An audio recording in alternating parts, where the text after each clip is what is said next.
जय हिंद दोस्तों, मैं अतुल कुमार आप सभी का स्वागत करता हूं आपके अपने YouTube चैनल केएसडी टेक्निकल में।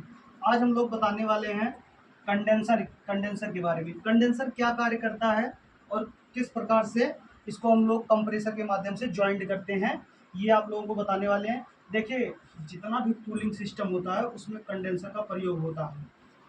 चाहे वो डिफ्रीजर हो, चाहे एसी हो, चाहे जो हो, जो कूलिंग सिस्टम है उसमें कंडेंसर और इवापोरेटर का प्रयोग होता है। बस इतना होता है कि उसका थोड़ा सिस्टम चेंज होता है बस।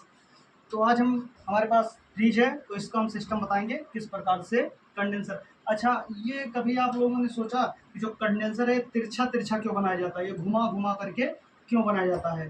तो आज ये भी हम आप लोगों को बताएंगे और जितना भी डाउट होगा लमसम कंडेंसर के बारे में हम क्लियर कर देंगे।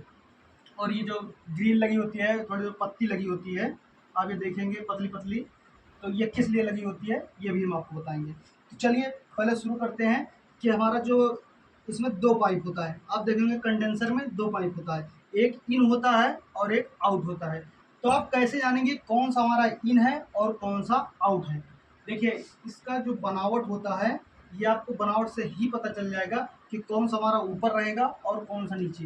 देखिए, ये हल्का से ऊपर निकला हुआ है ना, तो ये ऊपर रहेगा, जाहिर सी बात है ऊपर रहेगा। यदि आपको कुछ नहीं समझ में आता है या आप उल्टा भी अगर लगा दिए हैं तब भी कोई दिक्कत नहीं है। दो पाइप निकली होती है।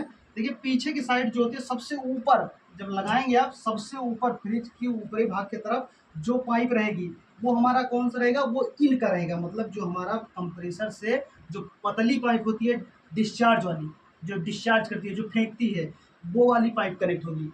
कंडेंसर के ऊपरी वाले सतह पे जो पाइप निकली हो, जैसे ये पाइप निकली है तो ये पाइप हमारी दो पाइप है, एक नीचे से एक ऊपर से निकली है। जो ऊपर से निकली है वो कंप्रेसर के डिस्चार्ज पॉइंट से कनेक्ट होगी।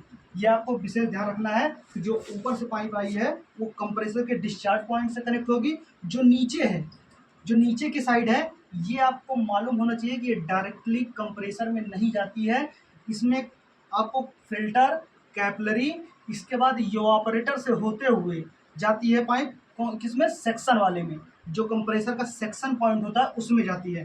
तो आप समझ गए कौन सा पॉइंट किसमें हमें कनेक्ट करना है। ये वाला आपका डायरेक्ट कंप्रेसर से हो जाएगा। इसमें जो नीचे वाला पॉइंट है इसमें आपका फिल्टर लगेगा, कैपिलरी लगेगा। कैपिलरी जाएगा आपके इवापोरेटर के इन पॉइंट में और आउट पॉइंट से होते हुए आएगा कंप्रेसर में। ये आपका जो सिस्टम है, ये पूरा सिस्टम इस प्रकार से कनेक्ट होता है। अब आप समझ लीजिए कि ये पतली पतली ग्रिल लगी है, ये किस लिए लगी होती है, और जो टेढ़ा मेढ़ा बना हुआ है ये किस लिए बना होता है, ये बात समझिए।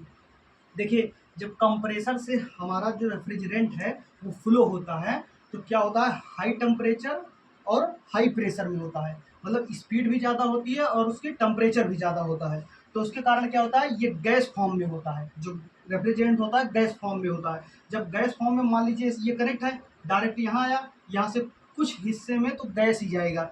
लेकिन ये जो तिरछा मिर्छा बना होता है ये किस लिए, जो हाई प्रेशर होता है उसकी प्रेशर को कंट्रोल करने के लिए, यानी कि जो स्पीड होता है उसके स्पीड को कंट्रोल करने के लिए इसको तिरछा मिर्छा बनाया जाता है। यदि आप बाइक लेके जाते हैं, सीधा रोड आप पाएंगे तो काफ़ी स्पीड से भगाएंगे, लेकिन वही अगर घुमा घुमा करके बना दिया जाए तो आपकी स्पीड में कमी आ जाती है। वही कार्य करने के लिए इसको तिरछा मिर्छा घुमाया जाता है कि जिससे वो स्पीड स्लो हो जाए। स्पीड जब स्लो होगी उसका प्रेशर स्लो होगा और इस वजह जो ग्रिल है ये क्या होता है, बाहरी वातावरण से, मतलब जो बाहरी हवा है इसके कारण से ये ठंडा हो जाएगा। यदि ज़्यादा इसमें लोहा लगा होगा तो ज़्यादा ठंडा होगा, तो ये जो रेफ्रिजरेंट है उसको जल्दी ठंडा करेगा। इसके लिए ग्रिल लगा होता है तो ठंडा कर देता है। ठंडा होने पे आपको पता है, यदि कभी आप भाप को देखे होंगे, जो पानी उबलता है तो भाप के रूप में ऊपर जाता है। यदि उसको हथेली लगाएंगे या फिर कोई तस्तरी लगाएंगे, ठंडी कोई तस्तरी या कोई चीज़ लगाएंगे तो उसमें से बूंद बूंद के टाइप में वो द्रव के रूप में परिवर्तित हो जाता है।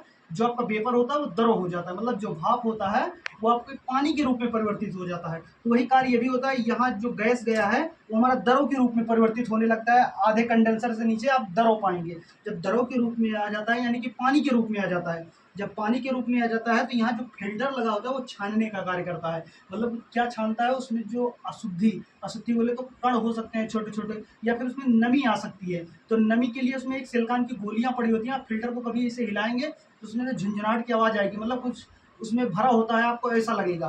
तो सिलिकॉन की गोलियां होती है, तो वो क्या करता है उसमें उसकी अशुद्धियों को शुद्ध करके आगे प्रवेश कर देता है, क्योंकि जो आपकी कैटलरी की मतलब वो पाइप होती है बहुत पतली होती है, आप शून्य के बराबर उसका व्यास होता है, तो बहुत पतली होती है, उसमें यदि कोई कचरा जाएगा तो चोक कर जाएगा, इसलिए वो लगाया जाता है फिल्टर। फिल्टर का काम ही वैसे होता है, फिल्टर करना मतलब कोई भी चीज़ को शुद्ध करना।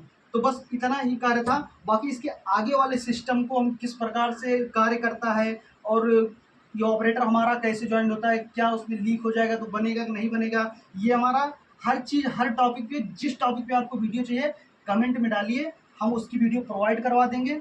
इतनी वीडियो यदि आपको कहीं नहीं समझ में आई है तो कमेंट के जरिए बताइए, हम दूसरी वीडियो आपको प्रोवाइड करवा देते हैं। और बाकी तो लगता है कि सब ठीक ठाक है इस कंडेंसर में। कंडेंसर भी बढ़िया है, बनाने के लिए आई थी, इसको बनाएंगे तो वो वीडियो अलग हम आपको प्रोवाइड करा देंगे। तो मिलते हैं किसी और वीडियो में, तब तक के लिए जय हिंद।